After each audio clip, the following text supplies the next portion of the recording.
Olá, boa noite.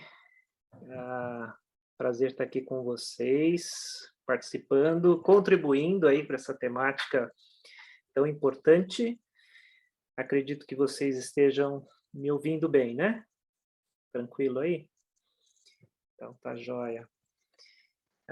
Também gostando bastante até aqui. É muito interessante, acho que o Nino pensa a mesma coisa, né? A partir que a gente vai ouvindo outros, é, vão surgindo novas questões, né? Para a nossa própria abordagem, a gente sente vontade de refazer o esboço aqui a partir de algumas observações, né? E aquilo que a gente vai aprendendo, né?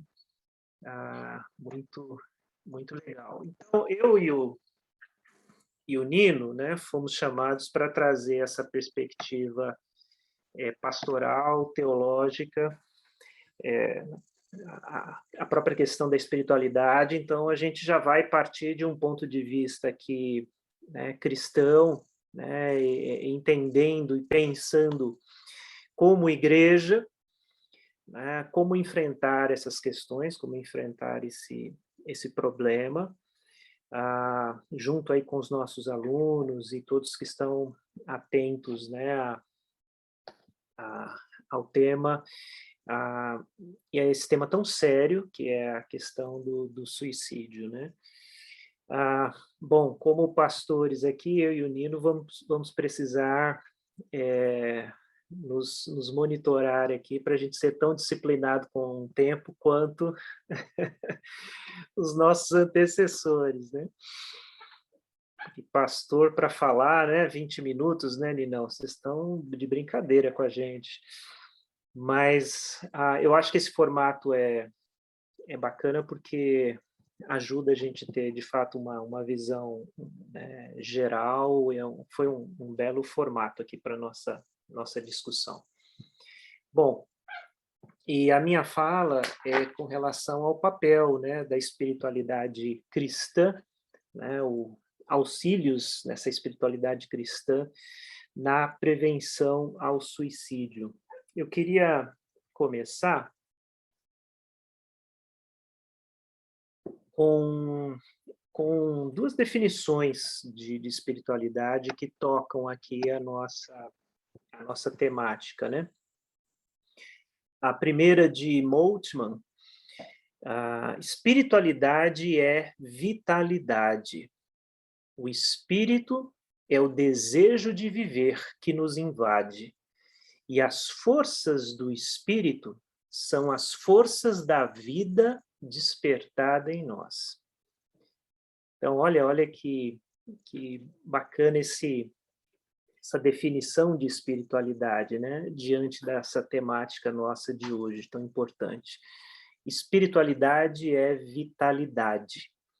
O espírito é o desejo de viver que nos invade, e as forças do espírito são as forças da vida despertada em nós.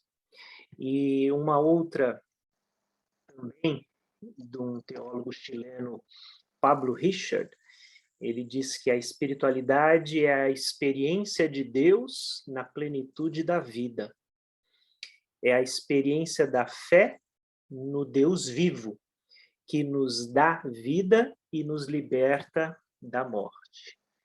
Então, logo de cara, nós percebemos que quando falamos, né, em espiritualidade, ela está conectada à vida, né, à vitalidade, à vida, ao anseio de viver e ao encontrar, né, essa vida. E eu queria fazer, né, o nosso tempo aqui é limitado, eu queria fazer algumas considerações a respeito dessa construção de uma espiritualidade cristã que ajude a a gente pensa como ajudar as pessoas que se sentem fragilizadas, né, a esse ponto, né, de querer tirar a própria vida, enfim. né, que tipo de espiritualidade precisamos, né, e que ela, de fato, atue como uma espiritualidade que ajude na prevenção, né? Então, eu queria compartilhar aqui alguns pensamentos, algumas proposições a respeito dessa espiritualidade cristã. A primeira delas é a necessidade da gente cultivar e buscar uma espiritualidade integral, né? Que nós poderíamos chamar de holística, de abrangente, uma espiritualidade que não despreza nenhum aspecto do ser humano, mas mas seja multidimensional, né? Biofísica, psicossocial e espiritual. Então, quando a gente fala de espiritualidade, de sua importância, uma das primeiras coisas é que nós não podemos tratar a espiritualidade de uma forma isolada, né, de outros aspectos do ser humano. Não podemos separar isso e tratar isso de uma forma isolada, como às vezes acontece dentro dos nossos círculos religiosos e eclesiásticos. O que é muito bom, né, aqui a gente, na própria proposta, né, dessa aula pública, né, desse exercício que a gente está fazendo aqui, é que exatamente essa proposta está sendo colocada em prática, né? A gente está falando de um tema e tentando abordá-lo dentro de diferentes aspectos, entendendo a importância teológica, a importância pastoral, espiritual, mas fazendo esse diálogo aqui, né, com médicos, com a ciência, com aspectos, né, do próprio estudo, daquilo que se pode entender, né, como enfermidade, como um problema social. Então, isso já é uma coisa muito boa, já atendendo essa necessidade da gente olhar, quando construímos espiritualidade, fazer isso, ter esse olhar mais integral em relação ao próprio ser humano, né? A René Padilha dizia que, sob a perspectiva da espiritualidade cristã, não há absolutamente nenhuma dimensão da vida humana, nem da criação, que esteja isenta da redenção de Deus. Ou seja, a redenção, ela abarca tudo que existe, né? Toda a criação e todo o ser humano. A gente não pode falar de uma espiritualidade que trata a alma, né? Ou a salvação que trata a alma de uma forma isolada. É isso que a gente está querendo dizer. Então, se por um lado nós entendemos teologicamente também que o pecado afeta todos os aspectos da vida humana, e a gente entende dessa forma, por outro lado também a redenção, a restauração de Cristo, a obra de Cristo alcança também, né, invade todos esses aspectos da vida humana. E, de forma prática, né, com isso, nós reafirmamos essas conexões importantes entre todas essas abordagens possíveis. Então, se ao mesmo tempo aqui a gente pode falar sobre a importância da oração, a importância do aconselhamento pastoral, ao mesmo tempo também reafirmamos a importância desse encaminhamento profissional, da terapia, né, como o Marcos expôs aqui para a gente também. Isso é uma coisa que eu tento sempre falar com a igreja, explicar isso, né, aos irmãos, que uma coisa nunca anula a outra, né? Se a gente trata um problema, esse problema é espiritual, esse problema é físico, é psicológico, que tipo de problema é esse? E muitas vezes é tudo isso ao mesmo tempo. Então, a gente tem que, quando a gente pensa em espiritualidade, em fazer alguma coisa, a gente tem esse olhar, né, integral em relação ao entendimento do que do que podemos fazer, como também das nossas ações. Pois bem, a segunda afirmação que eu queria trazer aqui para vocês em relação a essa espiritualidade necessária, relevante para a gente tratar um tema como esse.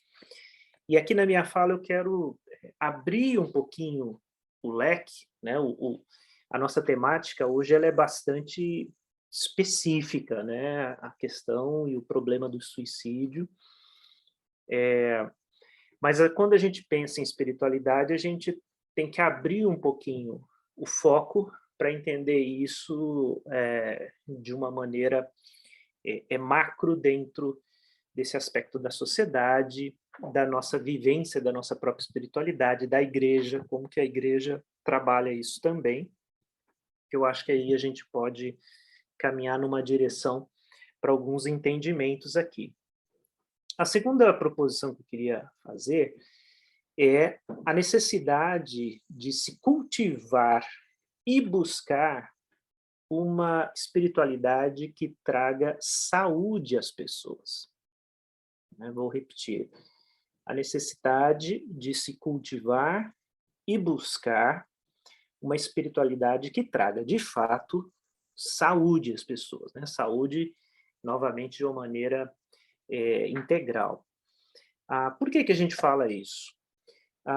Nós sabemos, isso foi citado já pela Adélia, por todos que falaram até aqui, como a religião, a religiosidade e a fé são instrumentos de libertação, são instrumentos poderosos para trazer sentido para a vida e para ajudar as pessoas de fato se encontrarem e fazer bem às pessoas.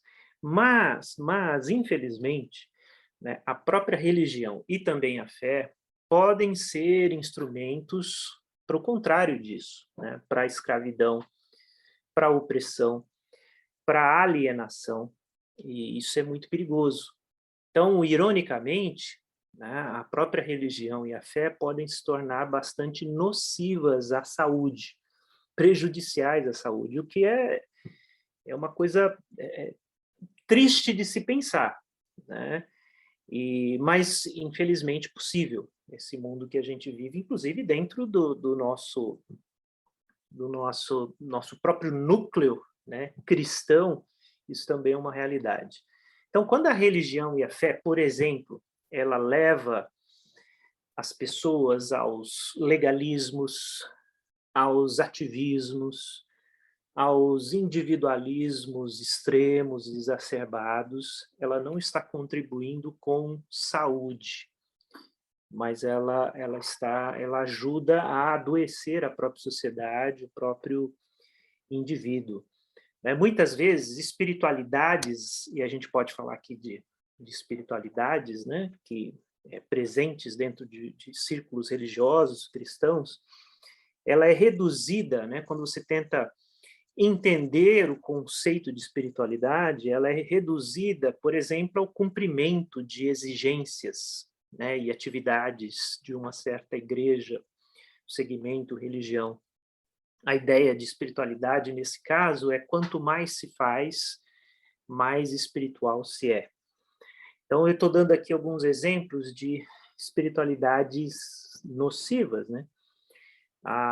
Uma outra espiritualidade é também aquela que se coloca como um acúmulo de experiências espirituais extraordinárias.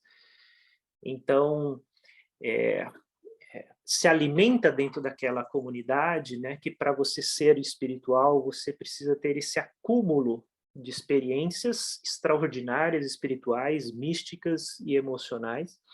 E é claro, quando as pessoas não conseguem viver de acordo com esses padrões, aquela espiritualidade faz mal à própria comunidade. Então, só dando alguns exemplos, poderíamos falar de vários outros aí. Eu ouvi um testemunho, conversei com uma pessoa esta semana, e eu tive assim um testemunho muito triste, né, em relação à experiência que essa pessoa teve com a igreja. É alguém que não só se decepcionou com a igreja, o caso foi muito mais do que isso, né? É uma pessoa que relatou o quanto a igreja e a sua experiência eclesiástica fez mal a ela. Ela ajudou ela a adoecer ainda mais. Isso porque ela compartilhando, né? Devido àquilo que era pregado, que era compartilhado, que era cobrado, né, das pessoas, né? Era sempre um ambiente de cobrança em relação aos crentes, ao que eles deveriam ser e fazer daquela forma, e que Deus estava sempre insatisfeito com eles. Então, assim, eu achei...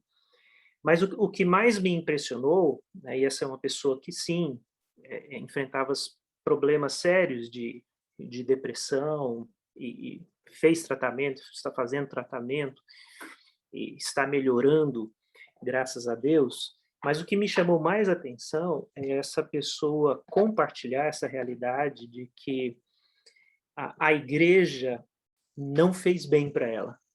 Isso é uma coisa que a gente, quando pensa nisso, é inadmissível. Então, o que nós estamos querendo construir, e o que nós precisamos construir, é alguma coisa diferente disso, completamente. A igreja, ela precisa ser um ambiente de cura.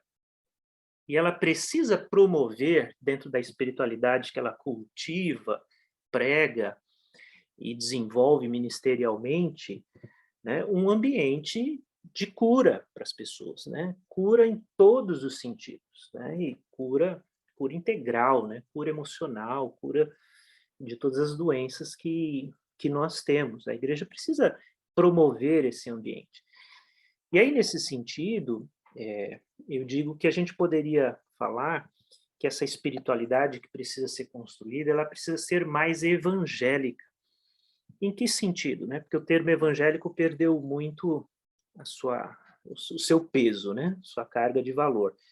Mas uma espiritualidade evangélica é aquela que consegue, de fato, transmitir o evangelho, né? Uma espiritualidade de boas novas, uma espiritualidade de boas notícias, uma espiritualidade que comunique, né, os atributos teológicos, né, do evangelho. Uma espiritualidade que comunique graça, uma espiritualidade que comunique misericórdia, perdão, reconciliação, né, vida nova, possibilidade de uma nova vida, uma nova existência. Então, que tom é esse, se a gente pode resumir assim? Uma espiritualidade que traga saúde às pessoas. Eu diria que o tom é de uma espiritualidade mais evangélica, que comunique de fato, né, o evangelho às pessoas. A José Martínez de Toda, ele vai dizer o seguinte a respeito da espiritualidade. Ela é o encontro entre o Espírito Santo e o nosso espírito, com as nossas aspirações, problemas e o seu contexto particular. A espiritualidade surge do encontro da experiência com a graça de Deus. Então, essa definição aqui é importante e interessante porque nos mostra esse papel que a igreja tem. E a construção da espiritualidade através desse papel, né? Já usando a linguagem do Marcos aí, papel de promover o encontro entre a experiência das pessoas com todas as suas problemáticas e a graça de Deus. Então, nós temos esse papel, como promover o encontro entre as pessoas com seus problemas e Jesus, né? E a graça, e a possível cura, né? E a salvação. Então, a igreja, ela ela precisa se alimentar e construir essa espiritualidade, esse papel, né? Quando a gente fala de uma espiritualidade que promove a saúde, não posso entrar muito nisso, mas a gente tem que lembrar, por exemplo, como Jesus teve fortes embates com a espiritualidade farisaica e legalista do seu tempo. Ele veio trazer o reino de Deus, ele veio trazer a espiritualidade, e ele bateu de frente, né, com uma espiritualidade religiosa, farisaica, legalista. Você tem, né, num dos discursos mais fortes de Jesus, lá em Mateus 23, somente aqui 2 versículos, né, desse embate, quando Jesus diz: ai de vocês, mestres da lei, fariseus, hipócritas, vocês fecham o reino dos céus diante dos homens. Vocês mesmos não entram e não deixam entrar aqueles que gostariam de fazê-lo. Mateus 23, 13. E ele continua: ai de vocês, mestres da lei, fariseus hipócritas, porque percorrem terra e mar para fazer um convertido, e quando conseguem, vocês o tornam 2 vezes mais filho do inferno do que vocês. Então, isso fala da religião que faz mal, né? Da religião que afasta as pessoas de Deus, inclusive, e afasta dessa possibilidade de cura, né, de salvação. Que é muito diferente daquilo que é apresentado por Jesus e pelo Evangelho. Um dos famosos convites de Jesus, que vale a pena a gente reafirmar aqui, né, Mateus 11, 28, 30, quando ele fala: venham a mim, todos vocês que estão cansados, sobrecarregados, eu os aliviarei. Tomem sobre vocês o meu jugo, aprendam de mim, porque sou manso, humilde de coração, e vocês acharão descanso para a sua alma, porque o meu jugo é suave e o meu fardo é leve. Então, esse convite a Jesus, que é sim, um convite à rendição, né, a baixar armas, mas é um convite ao descanso, né? A espiritualidade que Jesus oferece, ela não pesa, né? É um fardo que é leve, porque quem levou o peso foi o próprio Cristo. E em terceiro lugar, aqui já o último dos nossos pontos aqui, considerações sobre essa construção de uma espiritualidade cristã, é a necessidade de se cultivar e buscar uma espiritualidade que seja comunitária e missional. Essa espiritualidade cristã que nós queremos construir, né, ela precisa ser ainda comunitária e missional. Por quê?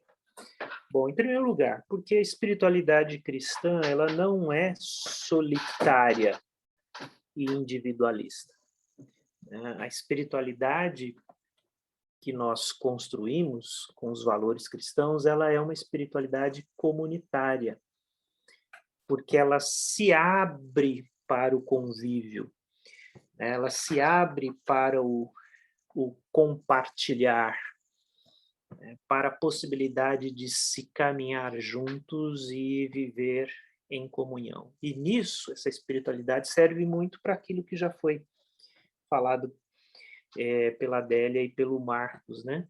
Da questão da prevenção de uma comunidade mais acolhedora, né? Dessa habilidade social de se compartilhar vida. Então, a própria essência do chamado da igreja e da espiritualidade que emana dela é ser comunidade, né? É aprender a ser comunidade. O Harold Segura, ele vai dizer o seguinte: espiritualidade é o processo contínuo por meio do qual seguimos a Jesus Cristo, alimentando-nos da comunhão íntima com o Pai, sob o impulso do Espírito Santo, em peregrinação fraterna com a igreja. Então, há esse aspecto aí, último, dentro desses vários elementos da espiritualidade cristã, que é importantíssimo, essa peregrinação fraterna, esse caminhar junto, né, que aquele que abraça esse chamado se abre também para o outro para compartilhar a sua vida. E aqui a gente vê aspectos importantíssimos, que novamente a gente não tem tempo de esticar isso, mas essa espiritualidade comunitária, ela cria espaço, ela precisa criar, e ela cria, se ela é cristã de fato, né? Espaço para confissão e para o compartilhar das fraquezas, derrotas, né? Para que se cresça e amadureça juntos. Isso é um aspecto importante, pastoral, né? da comunidade cristã. Por isso que é tão perigoso quando alimentamos espiritualidades triunfalistas dentro da igreja, né? De pessoas perfeitas, né? De pessoas que, né, já atingiram ali, já alcançaram seus objetivos espirituais, já são plenamente construídas. Isso traz insegurança, rejeição, né, alienação. Às vezes as pessoas se veem obrigadas a fingir aquilo que não são, para corresponder àquela espiritualidade.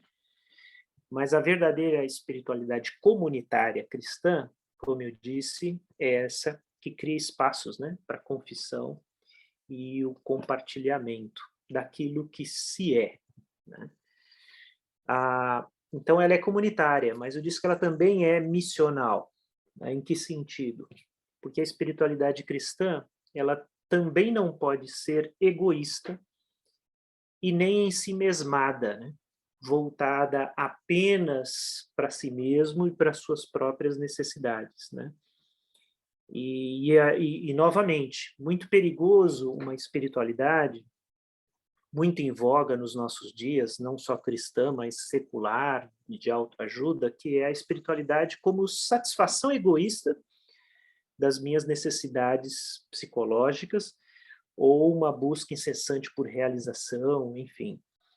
A espiritualidade cristã, ela é missional porque ela aprende com Jesus a olhar para fora, né? A olhar para o outro, não somente para si mesmo, mas ela busca a sua própria cura, né? Olhando também para fora, para o outro, aprendendo a amar, aprendendo a dividir, aprendendo a compartilhar. E eu quero concluir a minha fala aqui com um salmo, com um texto bíblico que seja uma descrição dessa cura espiritual buscada, né, por todos nós. E por todos nós mesmos, né, porque acredito que, de alguma forma, todos nós somos um pouco doentes, né, carentes e problemáticos em diferentes níveis, mas todos nós necessitamos de cura, todos nós necessitamos de salvação.